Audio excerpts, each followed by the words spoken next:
Hey everyone, it's Friday 1940 here. Today we're taking a look at Sea Power Naval Combat in the Missile Age, and this is not a mission playthrough or anything like this. This is just, it's April Fool's, and I wanted to make this a sea story video on April Fool's, one particular April Fool's I had while I was in the Navy. And this is Hawaii, this is Oahu actually. So Pearl Harbor's kind of like around here, and then you got the airport somewhere around there, and it's Diamond Head over there, so this is like Waikiki. Anyways, when I was stationed in Hawaii, I was on a DDG, and we were underway. I don't remember if it was, when you're in the Navy, oftentimes you might have ops where you're just kind of out of your home port for a week or something, or maybe the weekend or whatever. You have a bunch of small underways, so I think it was one of those sort of things. But anyways, it was April Fool's, and the thing on all Navy ships is you had this meeting that happens kind of at the end of the day, and they talk about all the bigwigs are there, all the department heads, COXO, the wardroom's there, and any key stakeholders and events that might be coming up, like the events that happened in that day or might be coming up tomorrow or something like that. It's just like a big planning meeting, right? So the ship can stay like functional and everybody is on the same page for the things that are coming up or have happened. And so they also wanted to tack on, when I was on that ship, at the end of that meeting, sort of like a small segment for training for the junior officers. So they would have the warfare area guys, I'm talking like air warfare, strike warfare, undersea warfare, which is what I was, come in and present a little topic. So it could be a small thing about we have this system and it does this and that or whatever, or some sort of current event thing related to your warfare area, like this is a new threat that's come up, or blah blah blah.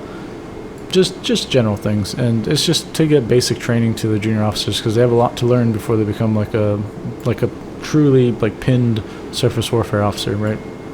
So anyways, it's April Fool's, and my ASW officer, who's the division officer for the sonar guys, comes down to sonar control, and on Arleigh Burke, sonar control is like down here on the OHP. Sonar control is attached to the backside of combat, which is around here. And so he comes down to sonar control and he's like, hey, I need a volunteer to do tonight's like little training thing. And so I could not get my hand fast enough like up to the sky. I was like, I'll absolutely do it. And he's like, are you sure? And I was like, yep. And kind of suspicious. He knew that I was an E5 and I had a little smirk on my face. That's never a good thing.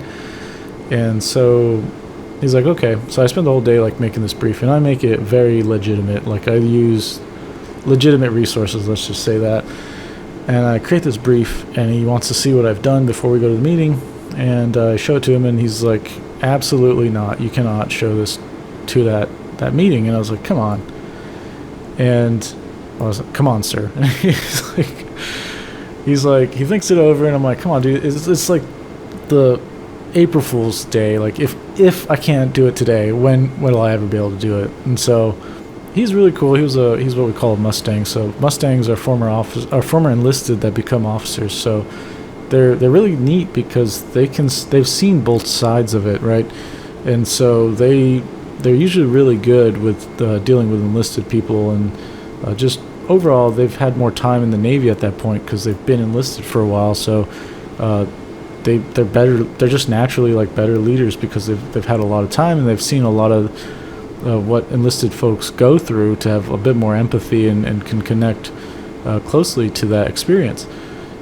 So he was cool. He was like, all right, look, I know you want to do this, so fine, you can do it, but the caveat is you need to present. You have to have a second presentation ready to go in case the CO and XO don't leave. If they do leave, then you can present it. And I was like, thank you, sir. So I rapidly make a legitimate a brief that I need to present in case the CO and XO don't leave for whatever reason.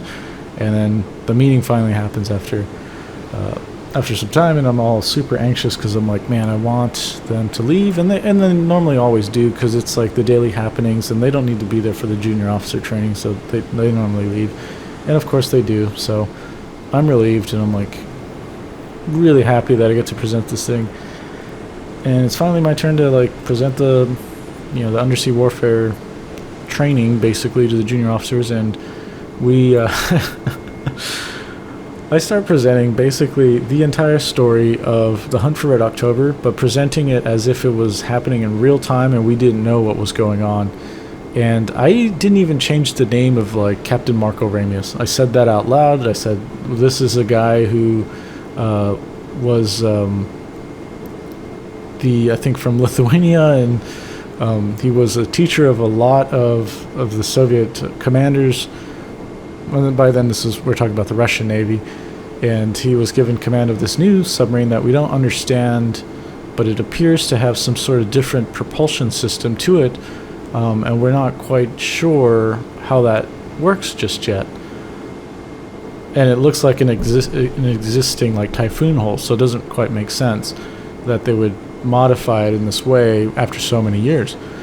And I'm kind of like looking around as I'm saying all this nonsense, and everyone is like diligently taking notes. And my ASWO, keep in mind, he's a former enlisted guy, so he's secretly loving this too, but he's got to act like he's an officer at the end of the day, so he's on their side, right? So I can see in his face, though, he's just really disappointed. He's like in the back and they can't see him, and he's like staring at them as I say this stuff, and sometimes shaking his head in disgust. And I'm just loving it. So I'm just saying all this nonsense, talk about pretty much the whole story, to the point where like, well, not the whole story. I talk about to the point where I leave it is, this submarine got underway and something happened, and we don't know if it's for a training exercise or what, but like a large portion of the Russian fleet has sortied or is preparing to sortie, and it seems like they're going to perform an exercise against the submarine, maybe to test how the system works, the propulsion system works against their sensors, or if there's some sort of emergency with this new hull because it was modified. Maybe something went wrong, and they're trying to find this thing, because maybe there's some danger there to the crew. And once again, look around, everybody's taking notes. And that was it. I gave my presentation, and I loved it. It was like one of the highlights of my career in the Navy. Like I had left, and I didn't tell them it was all a joke or anything. So like they asked questions about things. I kind of fed them bullshit, and then I left. And then I'm pretty sure my ASWO pulled them all in and was like, "Hey guys, that guy just fed you a complete load of BS, and you all ate it up." And take that as a moment to kind of critically think. And in the Navy, we all play a lot of jokes on each other, or there's a ton of like things you do to new guys, and it's not. Some people see it as hazing, but it's not quite hazing. It's like you're doing these things so that you feed them information, and the idea is that you want them to be able to listen to what you're saying, but identify if it just doesn't make sense to what the reality is, right? You want to foster like critical thinking, because sometimes somebody's going to feed you some information and you know what their intention is, but they're going to feed you something that doesn't quite make sense, and you have to speak up and say, "Hey, I don't quite understand this because the way that you're talking like doesn't make sense to what the situation is." And that's kind of why we do that kind of stuff. It's just built into the culture of being a sailor. It's like you're joking around with your junior guys or the new folks and stuff, but really it's to teach them like, hey, listen to what's being said to you, and if it is BS, then call it out and be like, I don't quite understand this. Why are we talking about this? This doesn't make any sense to me. So that in case you do get an order that you don't understand, you can react to that appropriately and do the right thing. If you need to speak up, because if it is something more serious where like weapons are flying around or there's a fire or whatever, people know about it and no one's confused about the status of what's going on. And so that was my April Fool's story. I got to present the Hunt for Red October to the junior officers, and they all ate it up. So if you have any questions or comments, leave them down below. I'll get to them as soon as possible. And I hope you have a great April Fool's. And see you on the next one. Bye.